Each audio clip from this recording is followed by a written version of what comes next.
All right, everyone. Good morning, good afternoon, good evening, wherever you might be. I know there are people viewing this session from different corners of the world. Thank you for joining us to today's session. It's titled "The Divided Diaspora and the Future of Eritrea," a live panel discussion. I want to extend my appreciation to the sponsors of this program, the Goldman School of Public Policy, the African American Studies and the African Diaspora Studies, the Graduate School of Journalism, the American Culture Center, and the Othering and Belonging Institute here at the University of California, Berkeley. This session is also aired or broadcasted through Erisat and Satit. I want to extend my appreciation to both broadcasting channels and to the people who work there who have been working hard to make it live. And our technician, Hiyab Gabraselassie, who's been up this morning to try to get the connectivity going, but also to our panelists who come from different backgrounds, different knowledge, but all of them Eritreans with different views, who would give us the light of information on the discussion topic. I also want to mention that on this panel, we don't have any Eritrean government representative. I did reach out to them. I did reach out to the Minister of Information through shabai.com, the Eritrean Embassy in Washington, D.C., and the Eritrean Embassy in New York. Yet we have not received any panelists that could participate in this session from those offices. And finally, I want to extend my appreciation to Professor Jennifer Regan. Jennifer Regan has been helping us with moderating many Eritrean sessions, a good friend of the Eritrean people. I'll say a bit about Professor Regan. She is a professor of international studies at Arcadia University since 2007. Her ethnographic research focused on political identity, teachers, migration, and refugees in Eritrea and Ethiopia. She is the author of 2 books, The Struggling State, Nationalism, Mass Militarization, and the Education of Eritreans, and Hosting States and Unsettled Guests, Eritrean Refugee in a Time of Migration Deterrence, which was published in 2024, co-authored with Amanda Poole. She has published numerous articles in fields of anthropology, African studies, international education, and has held fellowships from the World Humanities Center between 2020 and 2021, the George Anhold Program in 2019, Fulbright, Addis Ababa University 2016 to 2017, and Asmara University between 2004 and 2005. The Spencer Foundation or National Academy of Education between 2012 and 2014, and the Social Science Research Council 2004 to 2005. She was awarded the 2021-2023 Steinbrecher Idod Chair at Arcadia University. Professor Regan, thank you very much for moderating this session for us, and I pass on the session to you. Thank you very much, Meron. Thank you all for having me here. I'm honored and humbled to be asked to moderate this session, and I'm very eager to learn from our illustrious and expert panelists that we have here today. I'm going to go over a few guidelines that we've given to the panelists for today, and then I will introduce each of the panelists, and then I'll have a couple of questions for Meron, for our organizer, and then I'll have some questions for each of the panelists. Today, we aim to have an informative civil discussion about the important issue of divisions within the Eritrean diaspora. These divisions have emerged recently around a series of incidents at Eritrean festivals around the world that have resulted in violent clashes. Our panelists today are scholars and accomplished professionals who all bring with them various expertise, insight, and knowledge that will allow them to provide an analysis of these issues. We recognize that the panelists may disagree in their analysis and their understanding of some factual evidence.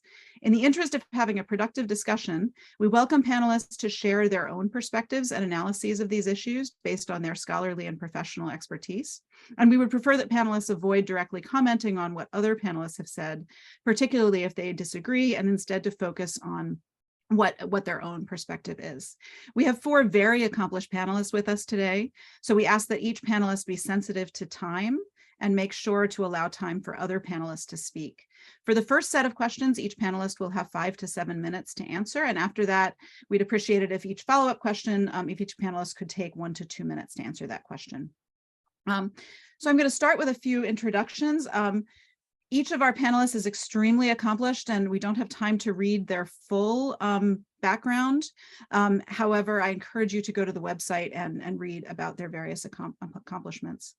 Meron Semedar is our organizer. He is an educator, community organizer, human rights, and international refugee advocate.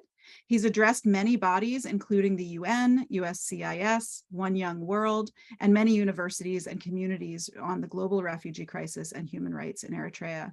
His works have been published and featured in many places, and he holds a degree in civil engineering from South Africa, an MA in International Studies from the University of San Francisco, and a Master's of Public Affairs from UC Berkeley's Goldman School of Public Policy. And you can read more about him on the website. Yonatan Tuweldi is a scholar and educator currently serving as assistant teaching professor of media and communications at Penn State University. His areas of research and interest lie in visual culture, intersectionality of transnationalism, diaspora, peace, and new media. He earned a PhD in media arts and studies from the School of Media Arts and Studies at Ohio University. Dr. Tuweldi has contributed publications in many peer-reviewed journals in the fields of visual culture, film, and journalism, and he's presented work at many international conferences, and you can read more about him on the website. Saba Kidani Heritage received her PhD from George Mason's Jimmy and Rosalind Carter School for Peace and Conflict Resolution. Dr. Heritage received a Master of Arts in African Studies with political science emphasized from UCLA and a Master of Arts degree in Peace and Justice Studies from the University of San Diego. She's born and raised in Ethiopia and moved to Eritrea in 1992. She completed her undergraduate studies in political science at the now defunct University of Asmara. She also studied at the University of Addis Ababa and is the founder of the pioneer media organization ERISAT, which we're all familiar with. And you can read more about ERISAT and her other accomplishments on the website. Daniel Teklai is a writer and activist who is a co-founder and chairman of One Nation, a grassroots-based organization seeking to bring democratic change in Eritrea. He co-founded the cyber-based Eritrean Youth Solidarity for Change and served as its chairman until 2015. He has written dozens of articles on issues of constitutional governance and is one of the contributing authors of the book Eritrea, Affirming Nationhood and Sovereignty, and is a regular commentator on Eritrean media. Hermon Berhane Ogba-Mikel currently works as the head of program lecturer in journalism at the Cape Peninsula University of Technology, and previously was a lecturer in the field of public relations management, media studies, and communication. He obtained a doctoral degree in informatics from CPUT, a master's degree in information and knowledge management from the University of Stellenbosch, and a bachelor's of technology and public relations management from CPUT. He also has a Bachelor's of Arts in English from University of Asmara. He's the co-founder of Frontline Africa, a nonprofit organization that mobilizes African youth to create awareness of the significance of African unity, develop awareness of harmful social maladies such as racism, xenophobia, and other parochial social sentiments, harness the importance of social and economic integration, and promote the usefulness of the creation of coexistence of the diverse ethnic groups and united Africa with a common vision. I'm very honored to be here today with these panelists and really looking forward to the discussion that we have today. Before I start with questions for the panelists, a couple of questions to provide some context for this session for Meron. Why are we having this session? Why are we having it at this particular time? And why are we having it at UC Berkeley? All right. Professor Regan, thank you so much for those set of questions. Well, as Eritreans, we are in a difficult time and has also been for a while, for the last 2 decades at least. People are confused, divided, looking for clarity. There is wrong information. Populist and social media has grown greatly, including artificial intelligence is having impact and clouding the judgment of our people. The fabric of what it means to be Eritrean, including the role of family in our society, is disintegrating. Conditions as a result of transnational impact because of what's happening in Eritrea and the Eritrean government festivals that have been held in the diaspora are having or becoming a source of violence in our communities. It is in this circumstance that we want Eritrean scholars to play a role to provide clarity for Eritreans and non-Eritreans alike.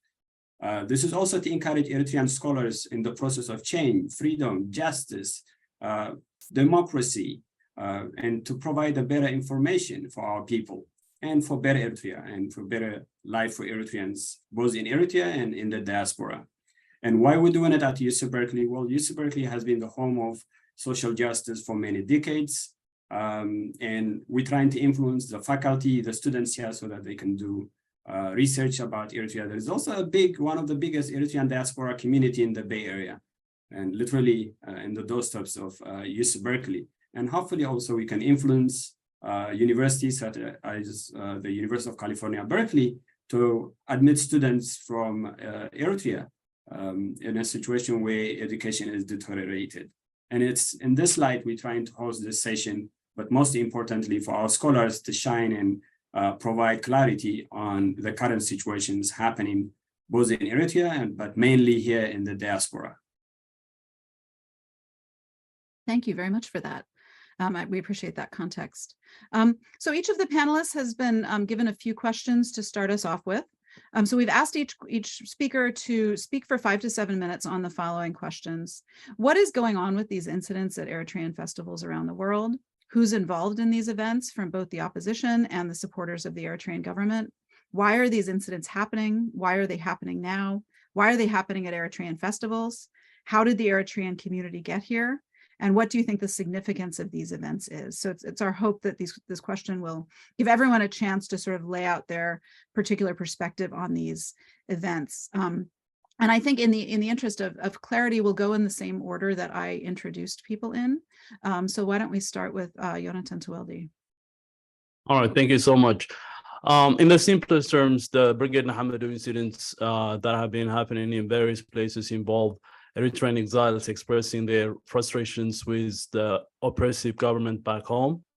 Members of these movements are particularly upset about the divisive and hateful messages that are particularly spread during these festivals and other state-sponsored events in the diaspora. The current increase in protests has occurred as the Eritrean opposition has become stronger in many ways and more resolute in its mission to challenge the authoritarian rule that has lasted in Eritrea for 3 decades. To explain why these protests are not only justified, but also necessary, in my opinion, let me delve into the many layers of this intricate and yet complex situation. These festivals, deceptively presented as celebrations of Eritrean culture by the regime and its supporters, have consistently revealed themselves as platforms of state-sponsored indoctrination. I categorize these festivals as political gatherings, a characterization that becomes unmistakable and evident to anyone attending them. These events involve political seminars and speeches by representatives of the ruling party, a party that has held power in Eritrea since 1991. They also showcase propaganda performances that glorify the current state of affairs in Eritrea. Instead of promoting diversity and tradition, renowned singers perform songs that are commissioned and produced by the ruling party's Cultural Affairs Bureau. These songs weave false narratives and glorify the regime, effectively concealing the harsh realities on the ground from both those in attendance and those following the events through the media, mainly social media. One of the key factors fueling the anger that led to the formation of Brigade Nahamadu is the alarming rise in hate speech and trolling targeting pro-democracy Eritreans, which has been spread in these state-sponsored events such as festivals.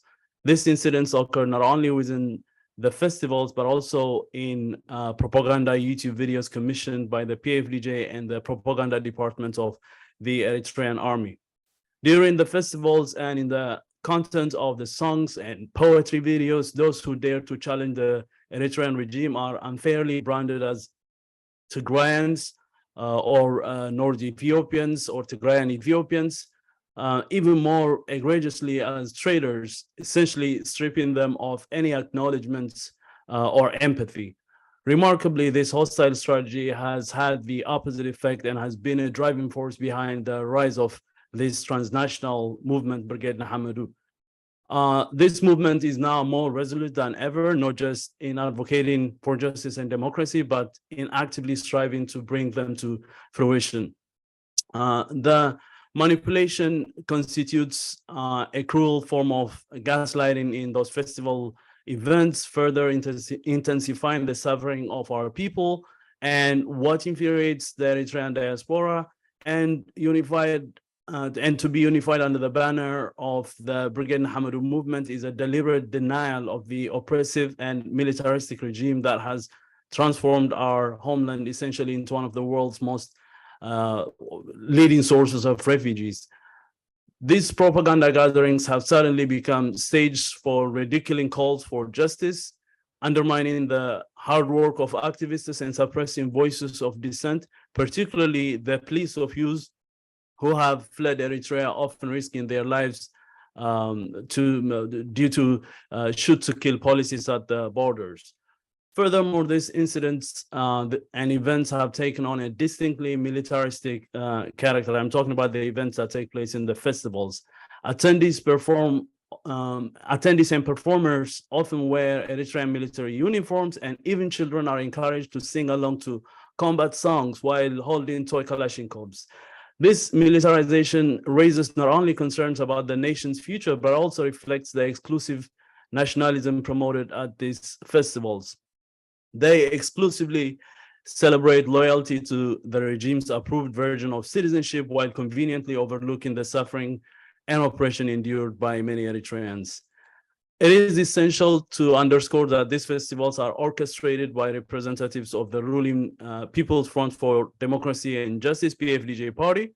Bettina Corner, in her 2006 research publication, shed light on the fact that Eritrean festivals function as platforms for promoting the state's preferred version of history and memories, and the fervent nationalism promoted at these gatherings is inherently militaristic, I have to say, which is evident in the attire of both the performers and the attendees who often don military uniforms.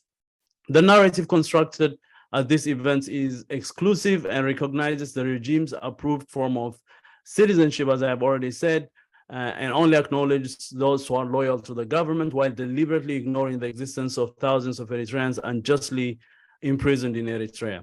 This stark contrast between the government's narrative and the harsh reality endured by many Eritreans is a central issue fueling the discontent and protests.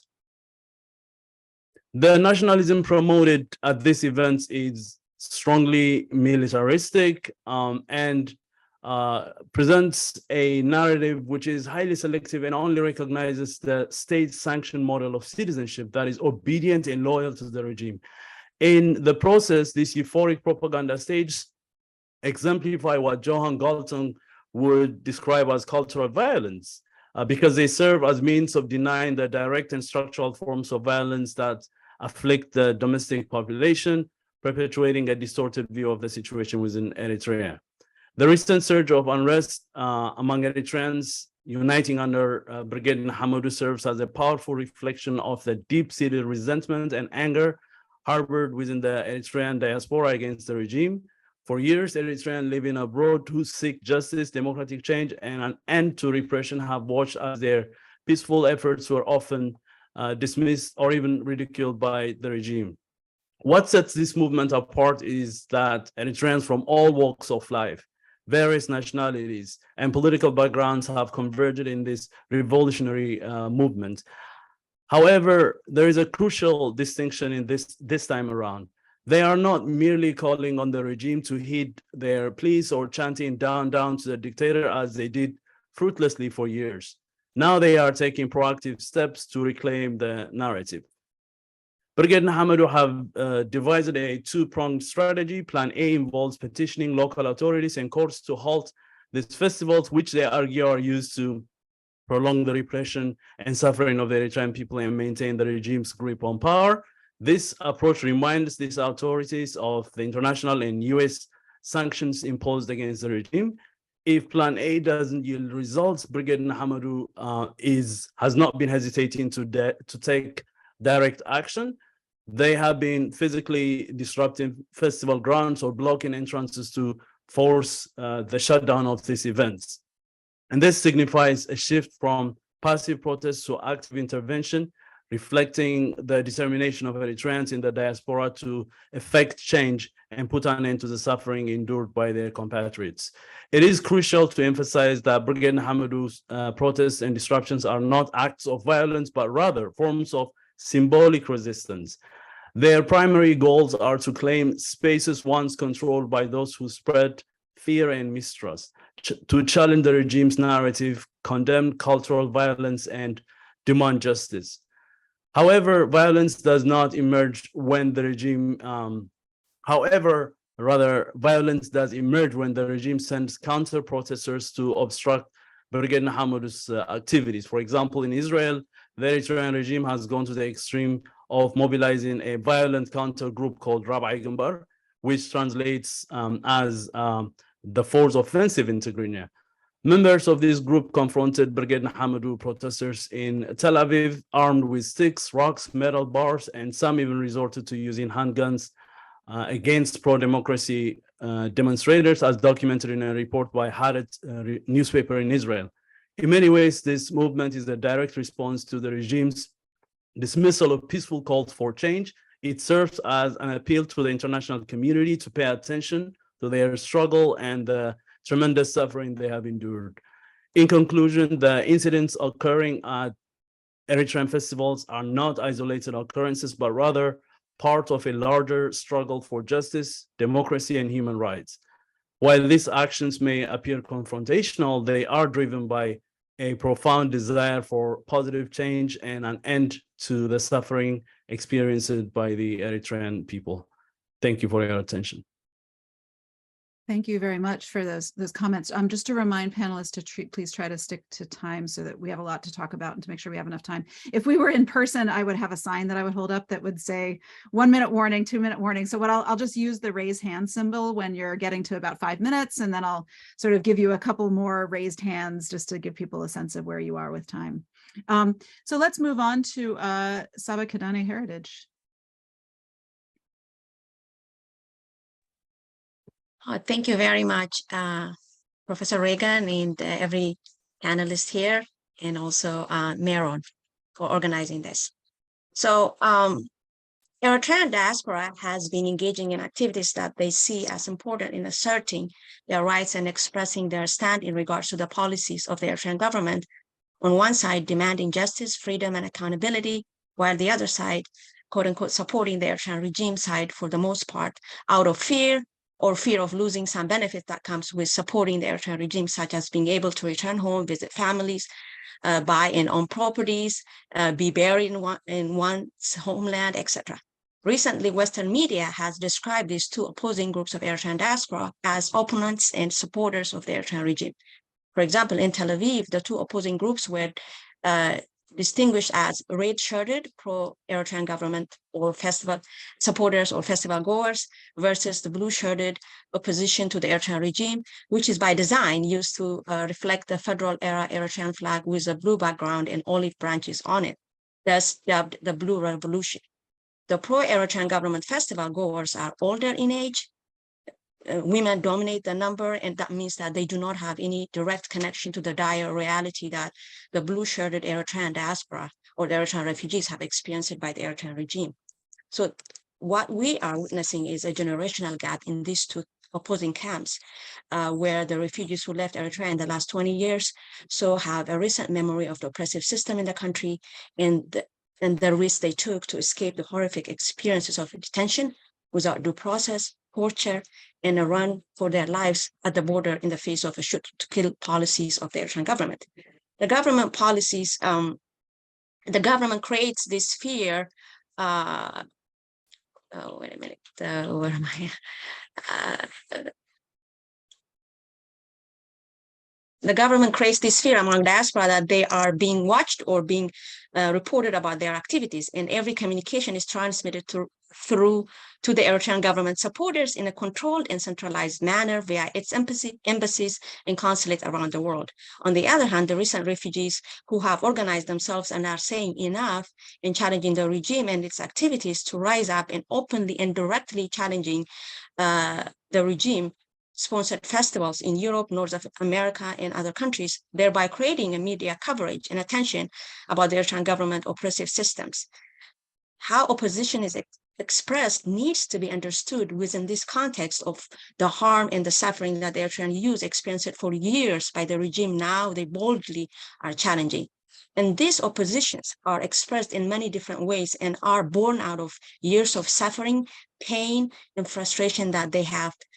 And they have a justified anger that at times might turn violent. The resulting violence has been, for the most part, being provoked and started by the pro-Eritrean government supporters, which then escalate into violent encounters between the two sides, requiring the police to intervene. In Israel, for example, the two opposing groups who have many in common in terms of their status as the case for many in Western countries and other countries where they are refugees and asylum seekers. Both sides escaped the oppressive systems of the Eritrean regime and trying to adjust lives in the countries of their refuge. In fact, there is some legal and immigration implication for their cases for those claiming political asylum and supporting the very regime that they are seeking protection from in their host countries. That leaves their immigration status in limbo and might even result in losing their status once it is established that their application is fraudulent or not credible asylum claim. And why these incidents are happening? Because the Eritrean regime continues to push for its propaganda that by hosting these so-called festivals to give false picture of the reality in Eritrea. The reality is people are not only denied their basic civil and political rights, but also struggling to make ends meet as they struggle to access electricity, water, etc. to cook their daily meals, even is a challenge. Why are they happening now?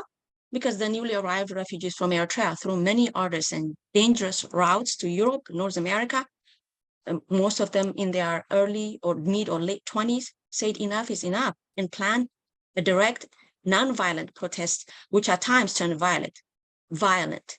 What we need to understand is that Eritrean regime, through its embassies, is the one that is organizing these events, and these events are not festivals as they are promoted by the regime and its supporters. These are party rallies where only those who subscribe to the ruling party's agenda could attend and participate. These events are also used to fundraise for the only ruling party that has ruled the country since its birth in early 90s. The blue-shirted pro-democracy advocates who oppose the Eritrean regime defend their actions to get all these so-called festivals canceled because, one, these festivals have nothing to do with culture. They defend this. What actually happens in these festivals or events is far from being cultural, rather war, propaganda, hate speeches, and the othering of Eritreans who oppose the government as unpatriotic sellouts or traitors, etc., further widening the divide and polarization of the Eritrean diaspora. Pro-democracy advocates file documents to show that exactly what happens in this so-called festival and to respective cities and officials in the cities that these so-called festivals are happening in what they call Plan A, which is the legal and the formal outreach to cities and local government representatives about the nature and of the planned festivals. If that did not come, if that doesn't go through, then the festival is allowed to happen. Then they use what they call Plan B, which involves protesting at the location of the event and using different non-violent direct actions, such as blocking access to certain streets or entrances. And for example, Seattle, there was chanting, dancing, poem recital, and blocking of the entrance to the event where the event was happening. And even the names of these protesters used to campaign against these so-called festivals is by itself telling. For example, a campaign for Sweden, the campaign was named after the detained Eritrean journalist Dawit Isaak campaign. And for the one in Seattle was named after Lampedusa victims. So even the name of these campaigns that are organized by protesters of the Eritrean government festivals is telling the purpose and the aim of why they are doing these things. And so what we have to understand that these are the symptoms, what we're talking about. What we need to talk about or address is the root cause of the problem. The root of the problem for what we witness today is the oppressive system of the Eritrean regime that has been controlling the entire population the last 3 decades and now being challenged by energetic, determined, and dedicated Eritrean youth who see the opportunity in exposing the regime's nature by getting the media attention around the world and telling their horror stories about what they went through, not only in Eritrea, but also along the way in their dangerous journeys as they seek refuge in several countries to reach Europe or North America. The example in Israel could give us a better picture. The embassy organized a group of people wearing red shirts to engage in a street fights with protesters. There were people armed with guns, wooden sticks, metal bars, rocks, and we know the police used live ammunition to disperse the crowd that resulted in the hospitalization of hundreds, including the police. The problem is the foreign interference of the Eritrean government in the lives of the Eritrean diaspora around the world, using its embassies and consulates and its agents, disturbing the peace among the community members. These interferences include, not limited to the following. Let me state a few. Interfering in community centers, associations, and organizations directly or indirectly through its agents by controlling, influencing, and affecting their operations. Another one, exerting undue pressure or control on Eritrean religious institutions, especially the Eritrean Orthodox Church, by forcing them to send money to Eritrea and impacting the selection of their leaders and programs. Hijacking Eritrean events, the ones we're talking about, such as festivals and other national ceremonies or holidays, and using them as a propaganda promoting events, hate language, radicalization and polarization of the Eritrean communities, and fundraising for its operations, the regime's activities and works. Recruiting and suspecting members of the diaspora community by creating vigilante groups that deal with any group that opposes the Eritrean government. Disseminating negative information about Eritrean businesses and other institutions that do not share or abide by the policies of the Eritrean government. So trying to isolate Eritrean socially, and community-wise, who are considered to be independent-minded or opposed to the government policies. So this shows us the interference of the Eritrean government in the lives of the diaspora community and the importation of its oppressive tactics and methods into the diaspora communities overseas. What the root cause of all these problems that we're witnessing these days in the activities of the pro-democracy Eritrean youngsters around the world. Thank you. Thank you very much. Let's move on to Herman Berhane Agma-Mikkel.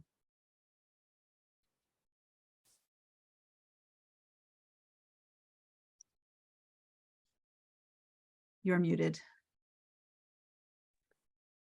Okay, actually, this Eritrean festival has been happening since 1970s.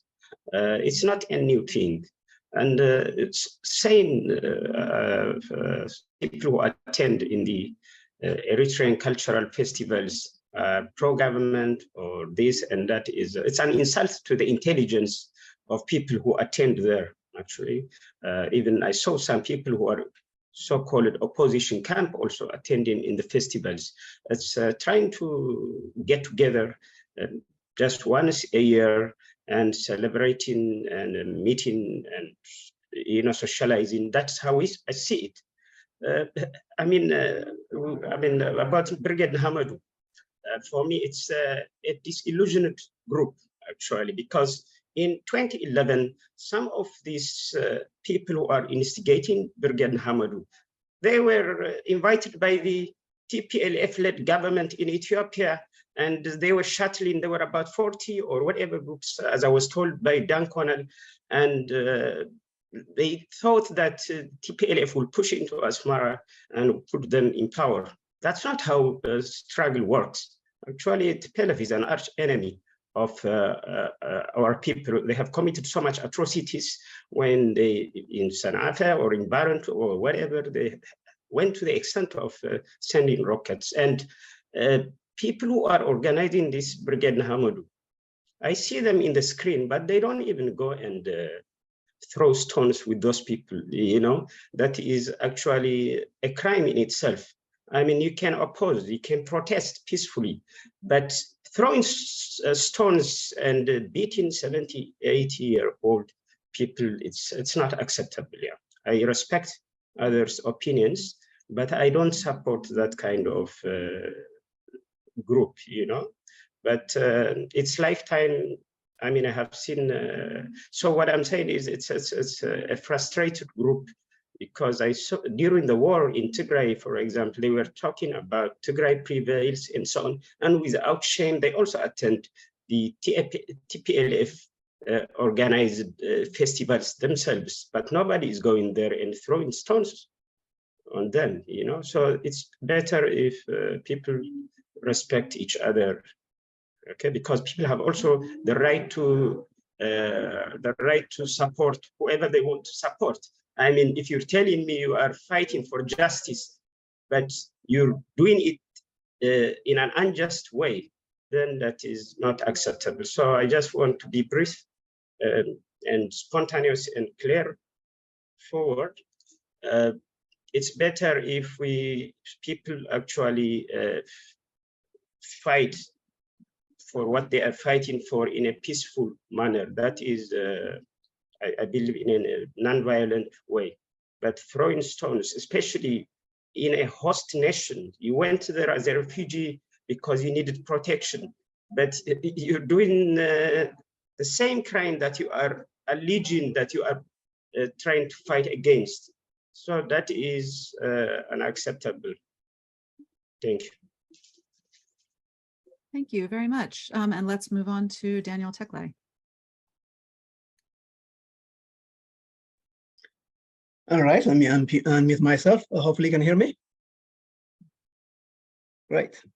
And I will also time myself, but I'll also look for your signal. So let me get started. Anyway, good morning, everyone.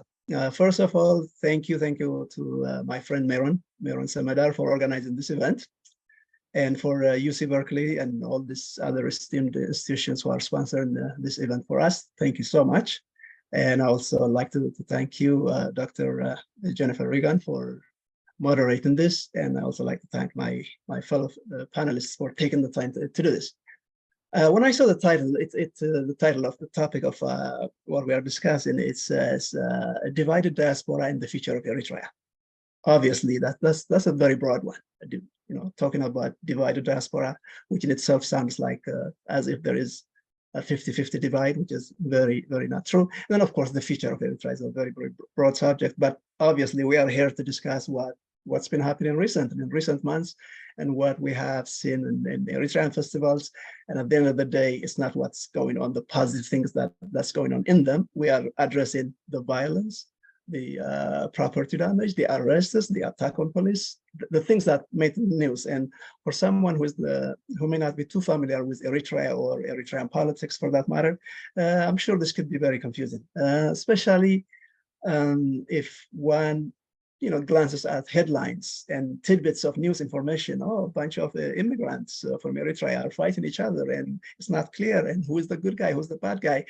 People try to get the context from that, and unfortunately, sometimes it's always like, oh, one side supports the dictator, and the other one is pro-democracy, so there must be a good and a bad guy to the story. Obviously, it's more complicated than that, like everything is. But I'm here to shed light on, like the rest of our panelists, to shed on some background story on why this is actually happening, first of all, and then why at this time. And it's hard to do this in 5 minutes, in 4 minutes, but I will definitely try to do it. Let me start with a little background from who I am, and as it was mentioned in the introduction, my name is Daniel Teklay, and I'm an activist. Of course, we have other things, other professions that we do, but we are here because we are all activists who would like to see some democratic change in our country. Having said this, for the last 18 years, I've been involved as a writer, as an organizer. I founded organizations. I helped put together events and conferences and symposiums, and I continue to lead an organization, all in the effort to implement the Eritrean constitution so we can have rule of law in our country.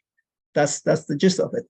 Now, as we do this, as we go into talk about change in our country, there has been so far two schools of thought, basically, and what taught me in the last 18 years. One is those of us who say we can do this through non-violent means by encouraging the people of Eritrea or the change agents in Eritrea to make the transition from authoritarianism to democracy, to push for the implementation of the constitution within the country. And then there are those who say, no, we actually have to defeat we actually have to change the regime, even if it includes, working with outsiders to militarily invade the country. And this debate has been going on for many, many years now. And finally, in 2018, I think there a dynamic change changed that. Because those who were counting on violent means, or by, as they call it, any means necessary, those who were collaborating with the then in power TPLF regime in Ethiopia, they were counting on them, and then all of a sudden the revolution came in Ethiopia and it toppled them. And Prime Minister Abiy Ahmed came to the picture and entered a peace agreement with Eritrea, and that changed the dynamic. That still left the TPLF intact within Tigray. 2 years later, a war ignited, as we all know, and this contention between those of us who were seeking change from within peacefully, and those who were looking forward to the TPLF or the Tigray Defense Force to invade Eritrea and bring that change, that created a contention. At the end of the day, after the war started, those of us who say, even if we have to side with the government because it's our nation, because we have to be on the side of our defense forces, those of us who chose that part start working closely, even with the so-called government supporters, even though they are all fellow Eritreans after all. Then the war ended, and as you saw in this year, during the celebration of Independence Day, for Eritrea's Independence Day in May, everyone who was previously opposing and everyone who sided with Eritrea and its forces celebrated Independence Day, I think in a very, very big way, including in Ethiopia, all over Europe, all over the world, pretty much. And I'm talking about hundreds of thousands of people coming together.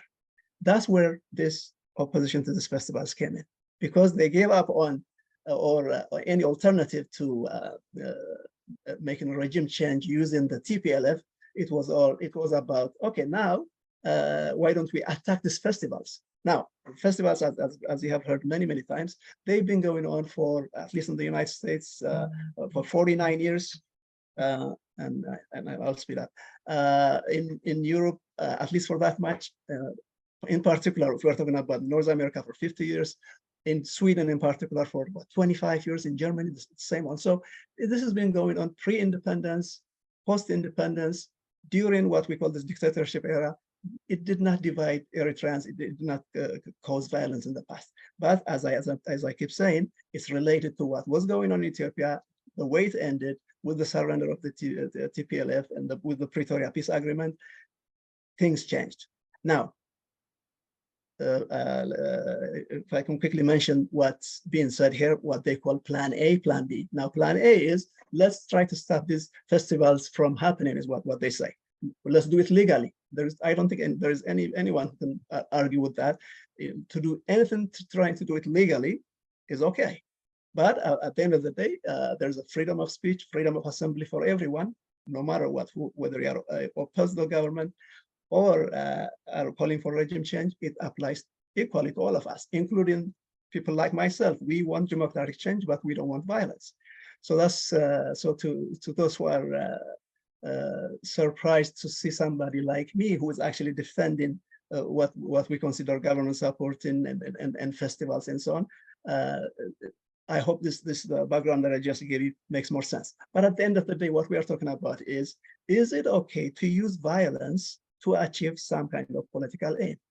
The classic definition of that, and I'm sure all you scholars would agree, is if you use violence for the aim of some political aim, it's called terrorism. There is no ifs and buts about it. When I got there, I went to the festivals in Oakland, California, in Seattle, Washington. When I attended those festivals, of course, I would have my own reason. I would have many positive things to say about them. But at the end of the day, I'm using my First Amendment right to express myself, to gather with whomever I want. And at the end of the day, just for the sake of saving time, if I choose to support the regime of Isaias Afwerki today, there's nobody who can legally or without using violence could stop me that. That's where Plan B comes in. Plan B for them is, if we can't stop them legally, if they use their rights, then we will attack them. And of course, that's where attacking the police comes in. And that's why we have 26 police officers in Germany got injured, about 30 of them in Israel, in Denmark, in Sweden, and Canada. So it's actually not only going after what they call regime supporters, and also people like me, for that matter, because they can't even differentiate us. What is worse now is they are going after law enforcement. So there's this policy equivalence that's going on right now. It's not two people fighting or two sides fighting. It's one side premeditated attack on the other. And again, at the end of the day, this is not going to stand. Now, what do we do? Of course, law and order comes first. It's not even up to us. If you attack the police, if you attack me, now we are violating the laws against battery, against harassment, and not to mention terrorism. And then there's burning of buildings, attacking the elderly. There is nothing about this symbolic violence that they call it. It's actually actual violence where hundreds of people actually have been injured so far. And where it's headed is really, really dangerous. And those of you who know better, those of you who consider yourself scholars, should definitely start with denouncing violence, first of all. And then at the end of the day, this is certainly not only the Eritrean community, but the overall the immigrant community in Europe, in Israel, in America, right-wingers who hate the presence of immigrants are already using this against many. And at the end of the day, as I wrap up, what I like to say is, yes, we do want better things for Eritrea, but there is a better alternative. There is a better way, a non-violent way. And if you can't convince, if you can't sell your ideas non-violently, then you don't have an idea. That's what I want to say for now. Thank you for listening. Thank you all for your initial thoughts and comments. There's a lot more to say about this question about why these protests are turning violent, and we're going to come back to that question in a minute. But a couple of follow-up questions on these questions of this thought about the festival itself. I want to start, Hermon, with you with this next question. Is just give us a little bit, and again, keep your comments to about 1 minute here. But just wanted, could you tell us a little bit more about, because you mentioned that the festivals have been going on for a very long time. Who attends these festivals, and why are they meaningful for people who attend them? I'm going to start with Hermon with that question, and then if anyone else wants to answer after that, that would be great.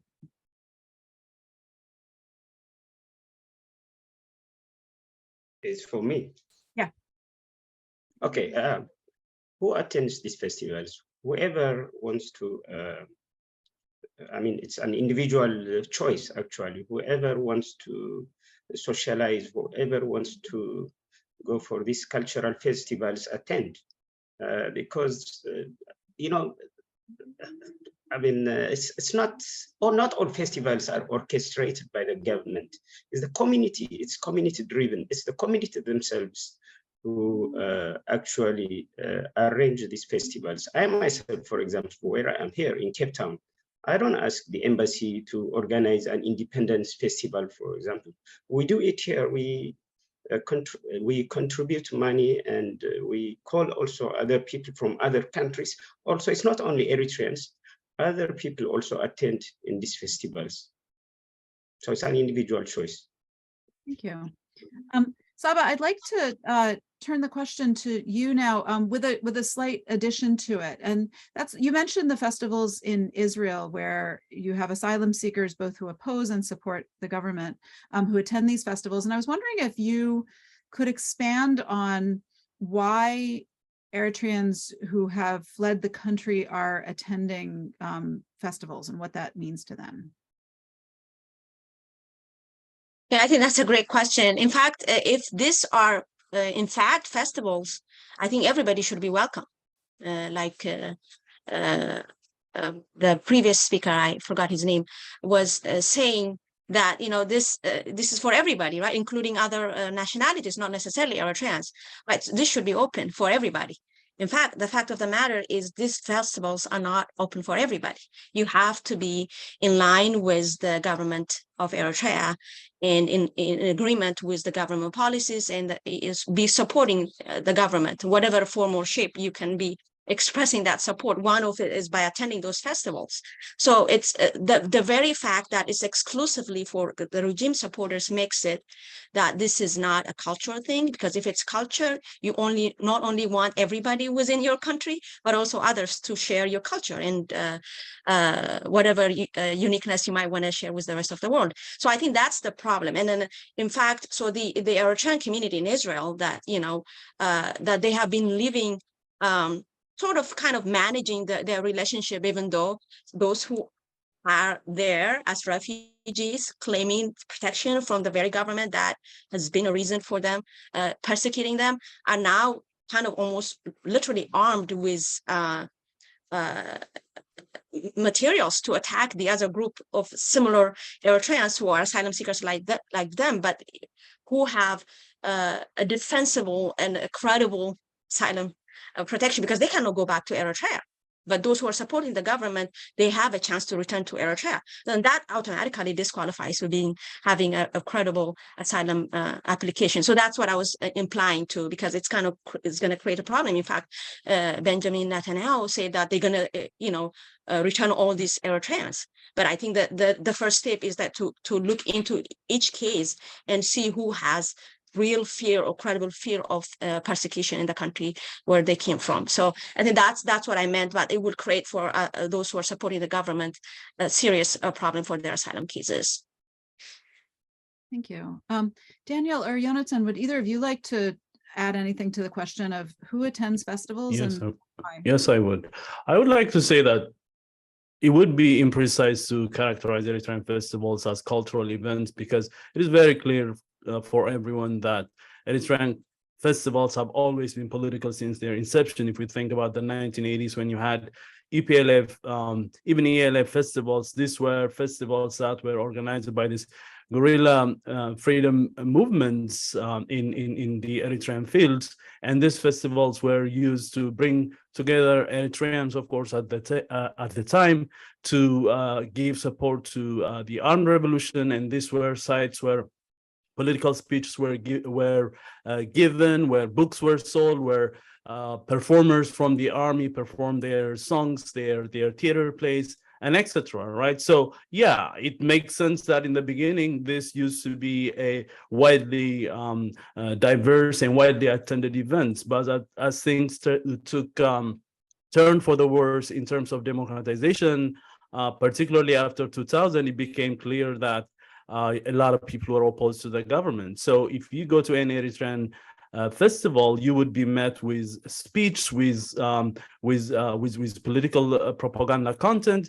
These are not performers who come from Eritrea on their own, but these are performers that are commissioned and sponsored by the cultural affairs of the ruling party, the PFDJ, and the Eritrean Army Defense propaganda unit, right? So no other singers or cultural performers have the ability to come to the United States or to Europe and organize these types of events on their own. So anyone going to attend these festivals, yes, there is music, yes, there is dancing, but a large part of it is going to be propaganda that glorifies the state of affairs in Eritrea, and propaganda that denies and ridicules the suffering of the Eritrean people, and ridicules Eritrean democracy proponents like ourselves, who persistently have been calling for democracy and justice in Eritrea.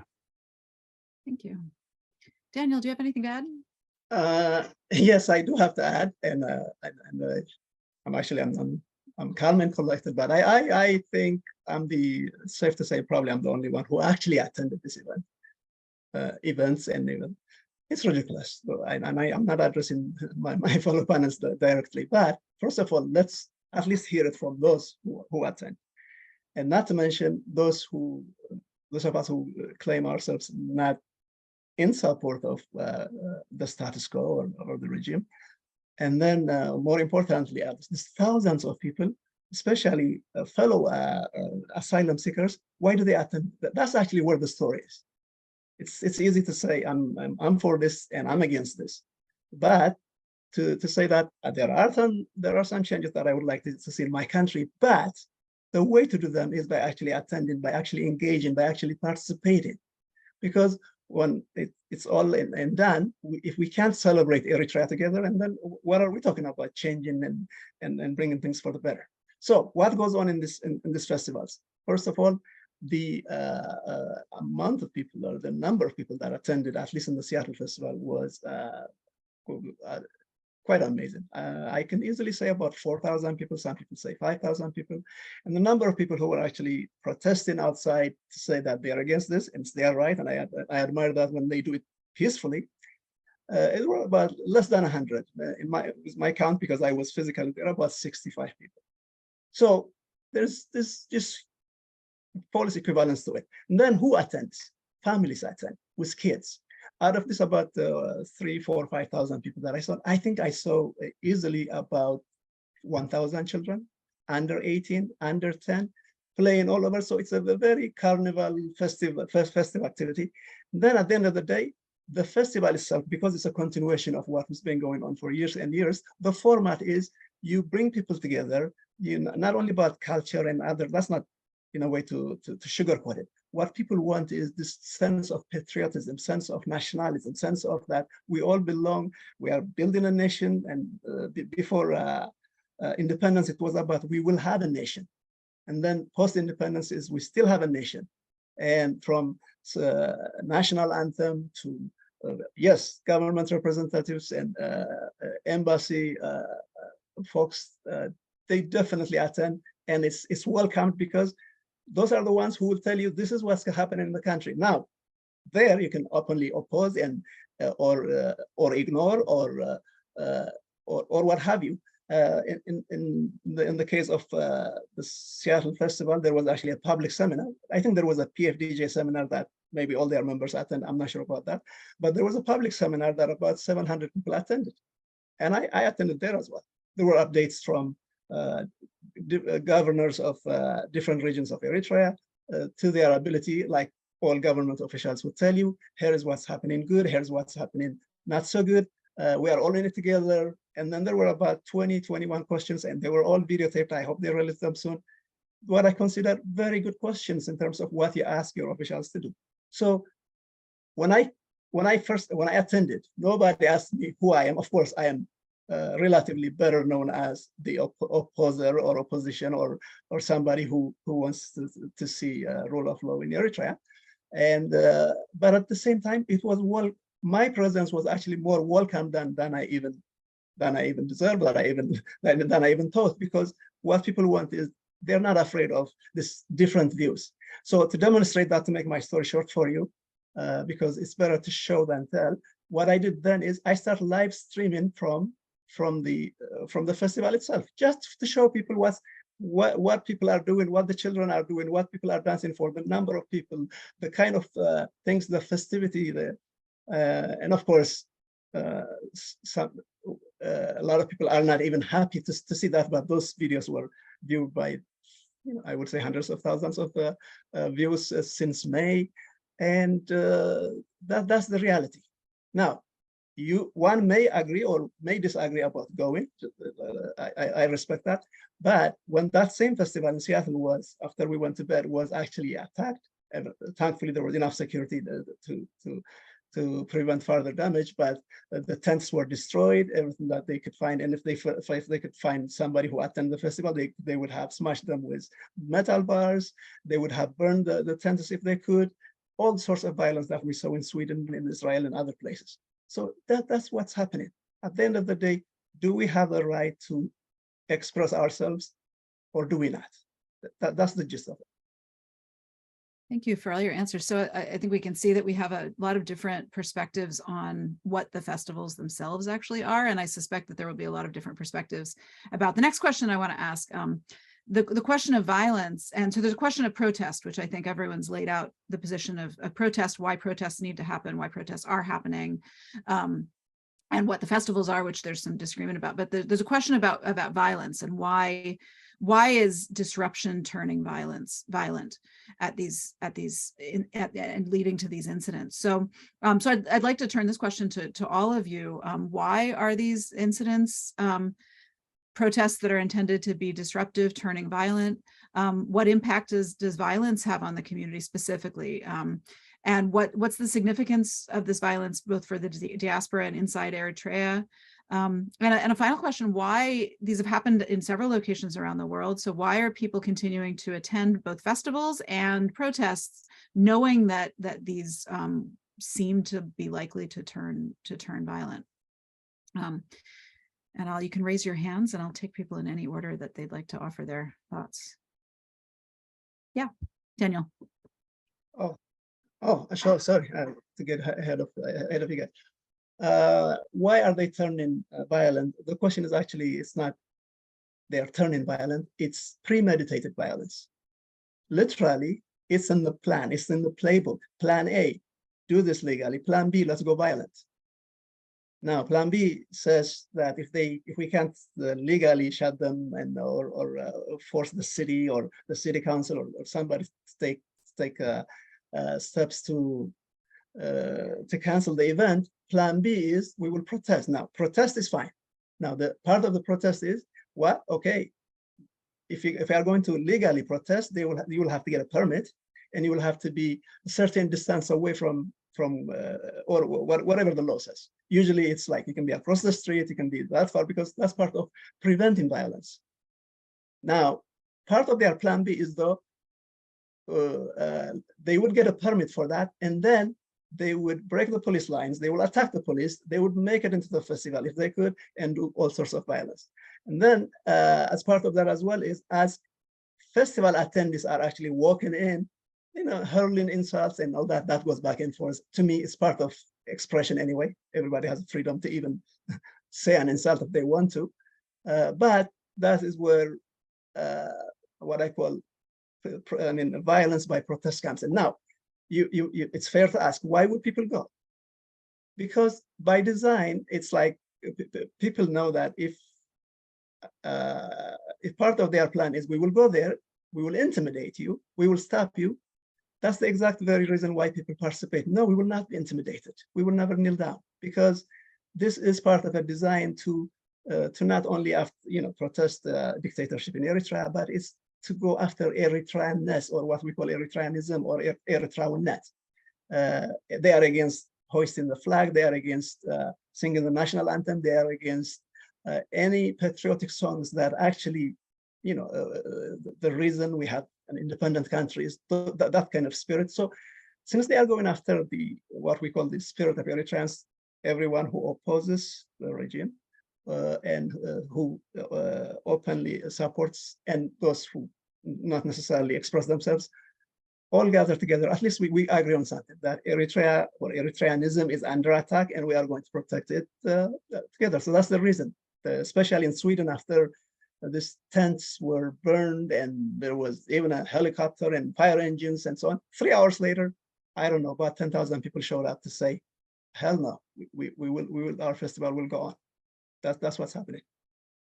Thank you. Saba. Well, there are so many things that we need to correct here. These festivals, I think I personally try to lay out what they are. They are nothing cultural. These are party rallies that are being organized by the ruling party in Eritrea to promote its propaganda, to promote its message, to divide and antagonize and polarize the Eritrean diaspora that has been living peacefully, managing their relationship in spite of their political or differences.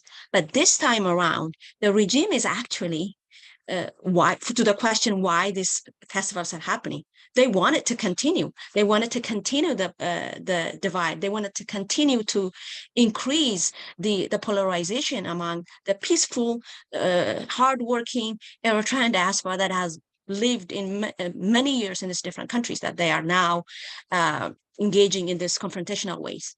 So exactly the point that I'm trying to was trying to make in my first response, that the source of these violent actions and the result of all these interactions that ended up in violence are coming from the regime and its supporters side. So the Eritreans that gather to thinking that they're there to celebrate festivals are there knowingly and unknowingly to promote the regime's propaganda of war, hate speech, and antagonizing the Eritrean diaspora that has lived peacefully for the most part of their exile, right? So I think we have to distinguish that. So I think that even the language that has been used in this panel to othering other Eritreans that have a different opinion from the government as unpatriotic, as an Eritreans, is actually what is being promoted by the regime itself. So I think this is the things that we have to identify, that these are not events that are organized by any individual Eritrean diaspora members. No, this is actually organized by the embassies and consulates that are throwing these so-called festivals, which I call them party rallies, PFDJ party rallies. And of course, people would want to come together and talk in Tigrinya or other languages they might be talking when they come together. So they need that fellowship. But when they come there, there's no space for a difference of opinion. You have to be molded in that thinking. This is what you're going to be doing. This is what you're going to be talking about. This is what you're going to be, you dancing to the tune of war or destruction, right? So there's no space. And I would like to see the other Eritrean diaspora who are supporting the Eritrean regime to ask the question, if they're really worried about the violence that's happening on the streets of Europe or North America, there are our independent journalists that has been in dungeons 22 years and counting by the Eritrean, the very regime that now we're seeing some of our diaspora members are supporting. Members of the high political leaders of the country, 11 of them. We don't know where these people are, whether alive or dead. So we're talking about violence. Let's talk about the violence that the regime has been putting our people under 22 years ago and before that, and as we speak right now. How many people are under in the dungeons of the PFDJ detention centers without no due process of law, without seeing any court of justice, without any visitation rights by their family members. Their family members don't even know whether they are still alive or not. So I think if we're going to talk about violence, let's talk about the source of this violence, which is the regime itself, putting the entire nation under its oppressive system and putting people in a space where they cannot even express any difference of opinion. So if we're calling that a cultural event, I think we might have to agree to disagree in the definition of what the festival means. Thank you. Yes, Jonathan, go ahead. All right, thank you.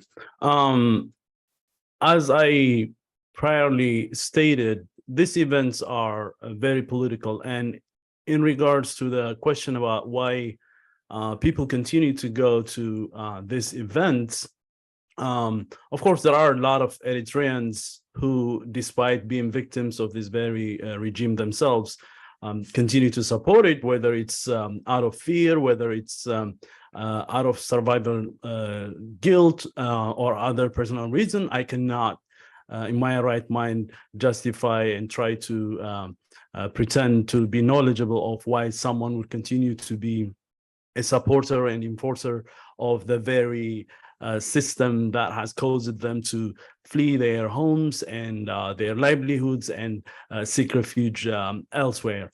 My other panelist has contributed in clarifying my point by talking about some of the seminars that took place in the Seattle festival, when he was talking about how there were government and state authorities. He was talking about governors giving speeches and giving seminars in those events. If that is not called state-sponsored and political, I don't know what would be.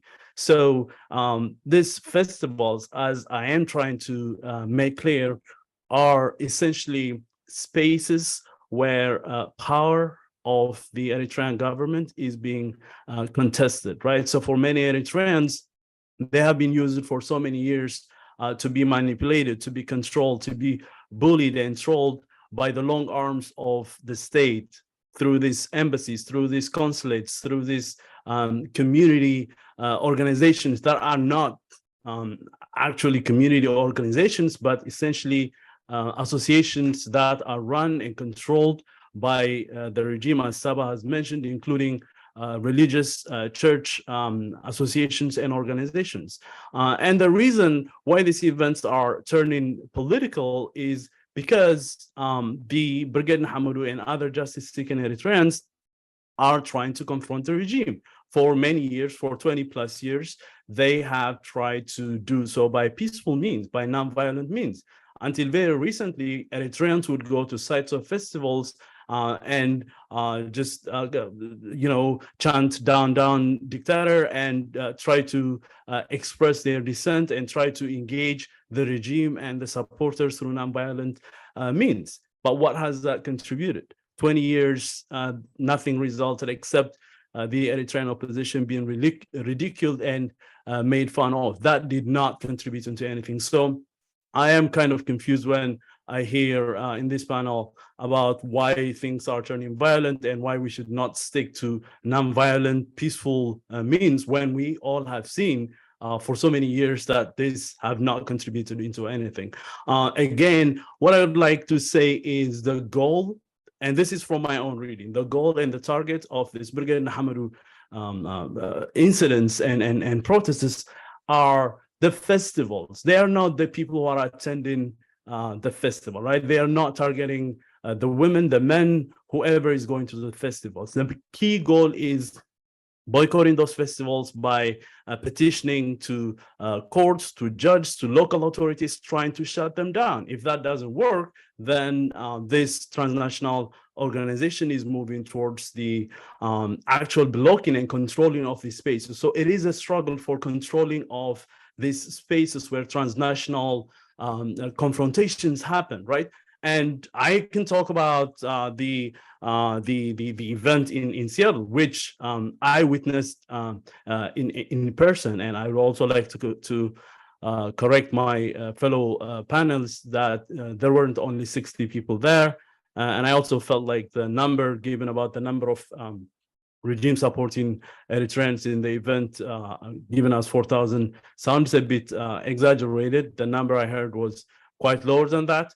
Around 2,000. And if you were to think about the number of Eritreans living just in the Seattle area, for example, with over 20,000 Eritreans, and you have this big state-sponsored event, and you only have 2,000, 3,000 Eritreans in that event, that also states that not every Eritrean is in wide support and in all of these celebrations. And a lot of that has to do with the very political nature of these events, and people who insist on going to these events are people who are trying to prove their loyalty to the regime, because these festivals are litmus papers, right? They're litmus tests of your loyalty to the regime. So if you want to prove your loyalty, you would dare to go to these events and risk your life, and sometimes even risk the life of your own child and ailing parents and grandparents. I wouldn't do that if I were a regime supporter, or if I had neutral viewpoints when it came to Eritrean politics. I wouldn't dare to risk myself, as our fellow panelists said about Eritreans in Sweden, for example, who after the violent turn of events, who dare to go back to the same events and try to conduct the same festivals and events that cause all the violence and bloodshed. I also see a lot of irresponsibility from the Eritrean government and the consulates and the organizers of this event, because what we consistently see in, whether it's in Sweden, whether it's in Canada, in Norway, in Holland, for example, is that these regimes, this governments, local governments and the police have been doing a lot to shut down these events because of the imminent danger that is coming from the pursuing clashes. However, the regime is not taking similar steps trying to avoid bloodshed between its citizens. So if we had a responsible regime, if we had responsible organizers of these festivals, and if these festivals truly were as innocent as they are being described right now, if they were just about enjoying each other's company, enjoying your culture, your identity, why are so many of your fellow citizens so enraged and out there trying to engage? Sorry to interrupt you. We're getting very short on time. I'm sorry. Yes. So that's my point. So there is a great deal of irresponsibility on the organizers, and that, in my opinion, is a big contributor to why so much violence is ensuing. Thank you. Okay, so thanks. Can I come in?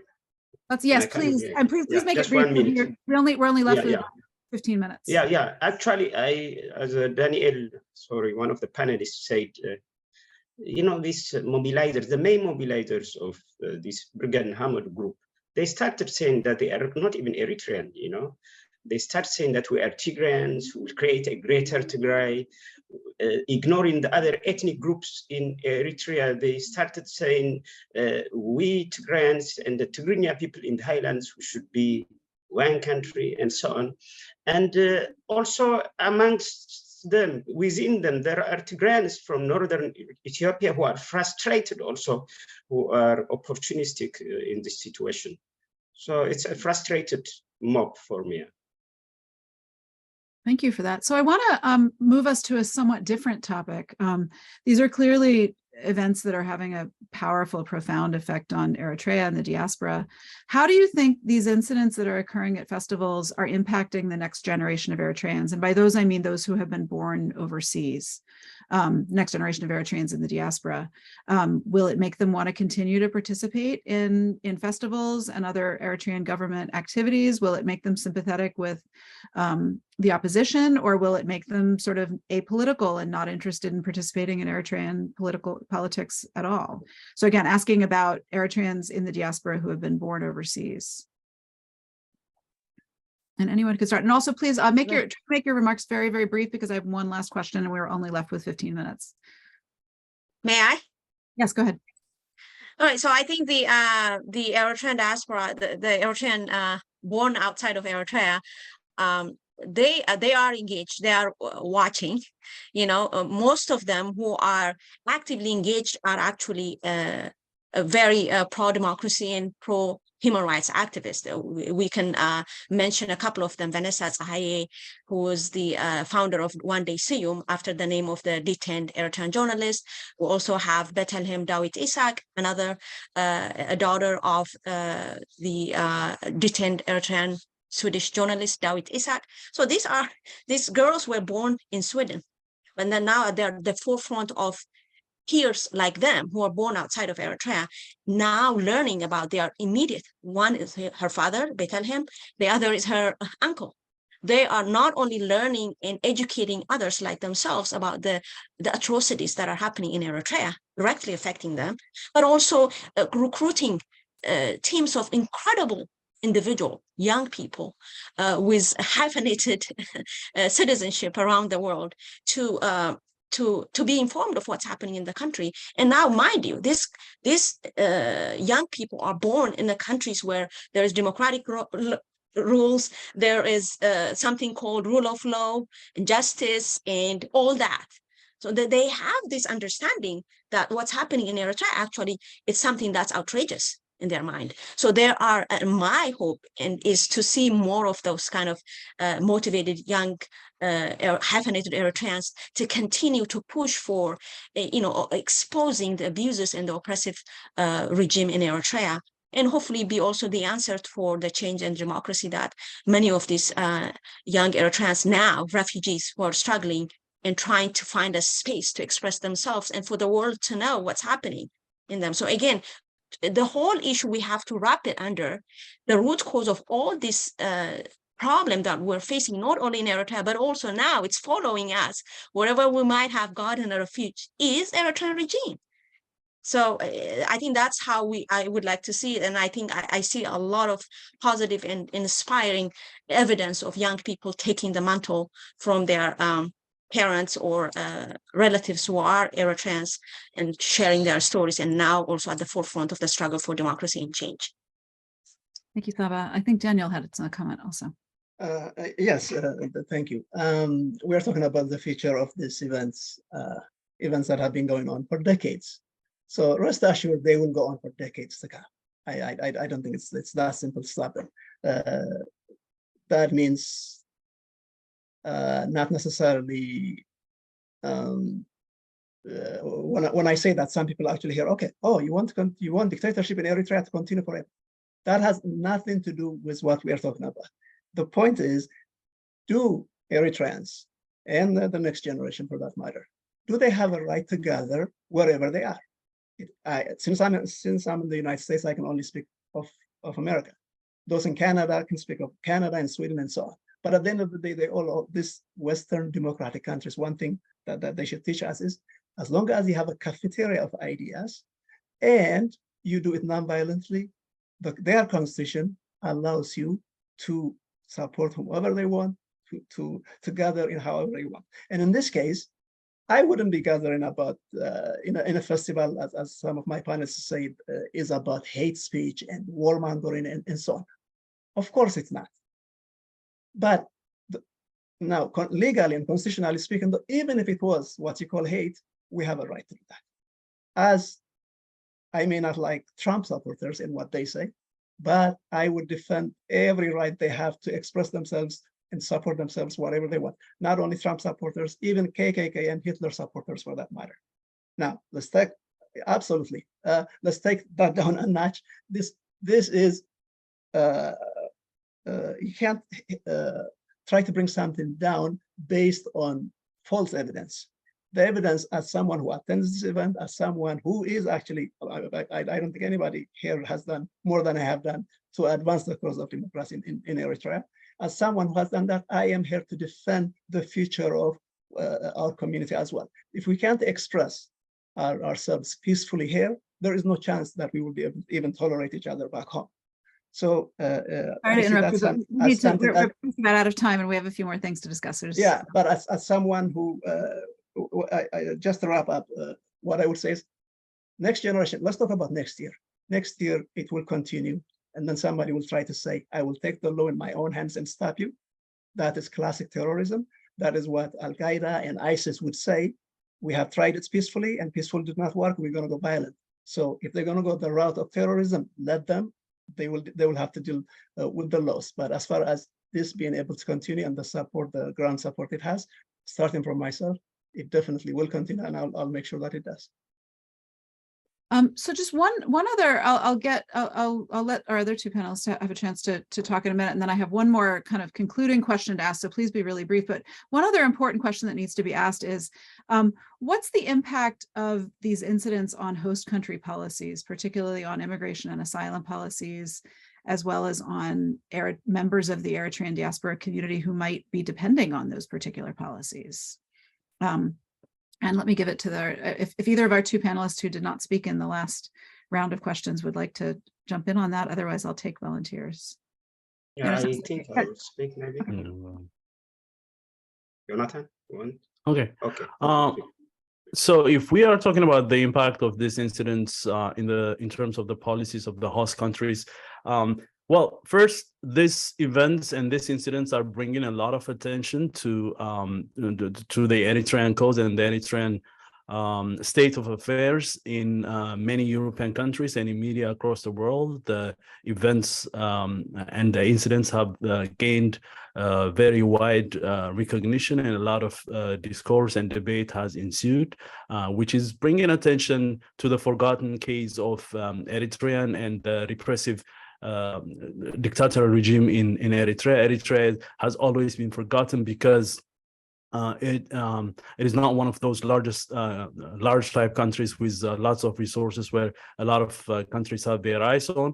Another element of how these incidents might affect, in my opinion, would be the asylum policies. There is going to be obviously a review and questioning of asylum claims, because we have Eritreans who claim asylum from this regime and this dictatorial government, and then if at the same time you see many of them engage violently to support this regime, then there is consideration as what is happening in Israel about genuineness of the asylum claims, but above all, the case of Eritrea and the divisions are getting loudly spoken and are getting the highlight focus. Thank you. Herman, would you like to answer that question about impact on host country policies? Definitely, it will affect, especially the image of these Eritrean asylum seekers, whether they're in Europe or in US. But funny enough, I haven't seen people becoming violent here in South Africa or in Africa in general. Even Brigade Nahamadu, they were protesting, I think about 3 days ago, but they were peaceful. So it depends on the leniency of the law of those countries, because it's actually backfiring now into the countries themselves, because as the previous speaker said, if you are attacking police, about 27 to 30 police in Germany, same in Israel, then definitely these countries would not be asylum friendly. It will definitely affect the asylum seekers there. And some of them are also, I have to mention this, very important, they are Tigrayans, but there was a blanket asylum given to all people who look, because we all resemble the same. Some of them are Tigrayans, and they asked asylum as if they are Eritreans. This also might be questioned in the immigration system very soon. Thanks. Yeah. Saba, do you have like 30 seconds to answer this? Because I have one final question and we really do need to wrap up in 5 minutes. And I want to give everyone a chance for the final. Should we move on to the final question, or do you have something for this one? Yeah, go ahead, go do the final question and I'll try to answer. Maybe you can build your answer into the answer for the final question. So we've heard a lot of perspectives here. There's a lot of differing analyses of what's going on, not surprisingly. So as a final question, is there a way forward to bridge such differences and to get past the violence where Eritreans can come together and solve their country's problem? And in your own analysis, what do you think the future of Eritrea is in, say, 10 years from now? So I'm going to give everyone 1 minute. I'm sorry to give you 1 minute for such a big question, but give everyone 1 minute to answer that final question. And Saba, why don't you start us off since you had your hand up for the last question? Okay, I just want to comment that the hate speech is not protected by the law. So that's one correction I want to make. And also the Eritrean protesters of these festivals, so-called government-sponsored events, are not violent. For the most part, most of them actually in Europe were canceled legally, and so nothing had happened after that. The ones that have turned violent, again, I cannot stress enough, the regime that is organizing these events have been behind provoking this violence and perpetuating this image that these guys are violent. In fact, the root cause of all this violence, as I laid out previously, is the regime itself, the Eritrean regime. So I think I want to make the record straight on that, because this is from documented and all written and videotaped and all that events that are happening. So all these different direct actions, non-violent direct actions, might be confusing to some people, but most of these actions are non-violent direct actions. So I want to correct that. And about the future, yes, I think the future of the Eritrean diaspora would be managed so well as long as the interference of the Eritrean regime is curtailed. So with these host countries, I think the previous question you posed, host countries have to make sure that the Eritrean government stop interfering in the affairs of the Eritrean diaspora and dividing and polarizing our communities around the world. And I think that's the way to go about it, and going back to the root cause, which is the Eritrean oppressive regime systems that are imported in the diaspora and where we live outside of Eritrea. Thank you. Thank you. Daniel. Yeah, if I may take that, let me actually start with addressing your question. Please limit your comment to 1 minute. I'm sorry, we're almost out of time. Yeah, yes, I will, and we'll talk about future of Eritrea in 10 seconds first. The future of Eritrea is very bright, actually. We have a lot of things to fix in terms of especially constitutional ways and so on. But at this time, whether we like it or not, Eritrea is actually one of the most stable countries in the Horn of Africa, and that is something a lot to build on. Its people are really united. Compare them to Ethiopia, compare them to Sudan, Somalia, and so on. So that is something to build on. Now, in order for that to happen, we will need a peaceful transition. And for that peaceful transition in the country, a peaceful transition or peaceful way of doing things is necessary wherever we live. And so at this time, the host countries or wherever we are, it's all about law and order. They should protect the Eritrean community from intimidation, from terrorism. And obviously, like my friend over here said, that there are people who are known as Eritreans. And according to the Prime Minister Ethiopia and the Prime Minister, about 30% of the refugees were actually from Tigray using Eritrean documents. So with all this in account, we need to sort all this out. And at the end of the day, we don't want policies for asylum to go on forever and over in terms of 10 years. We want that to stop so that we will have a country it doesn't have to export refugees and asylum seekers. And in that regard, the future is bright, but violence will take us back decades if we go that route. Thank you. Who'd like to comment next? I can go. First off, I'd like to say one of the best ways to go forward would be to avoid, such rhetoric of denationalization and othering of those in the opposition.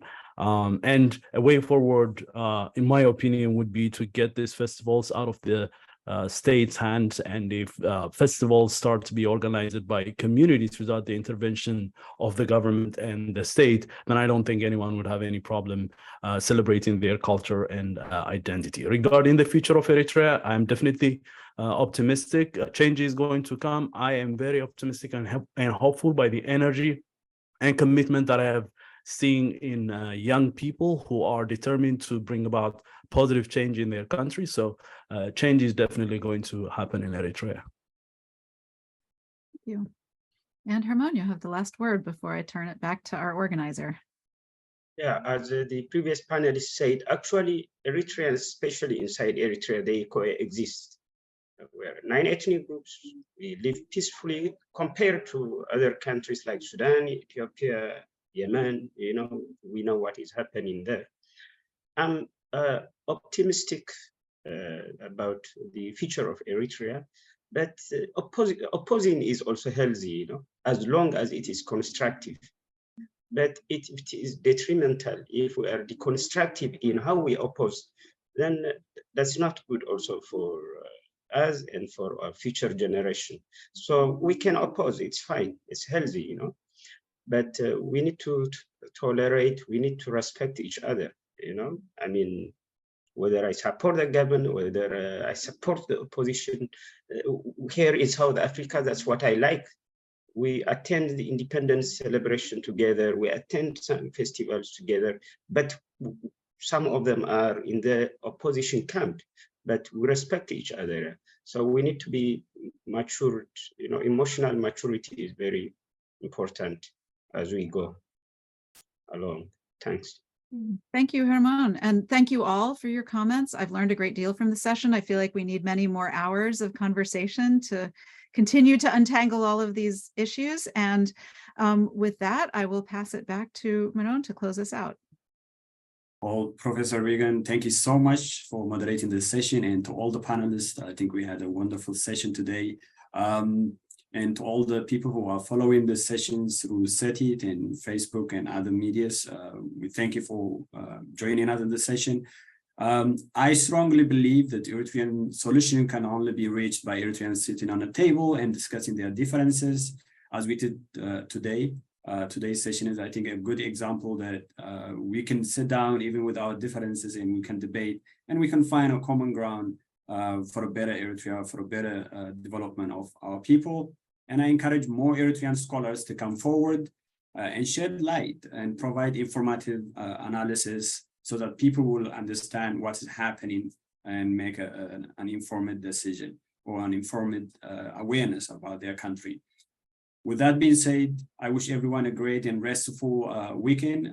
We thank everyone, the panels, the moderator, our co-sponsors and all the other technicians who were helping us today. Thank you, everyone. Have a great weekend. Thank you. Bye. Thank you.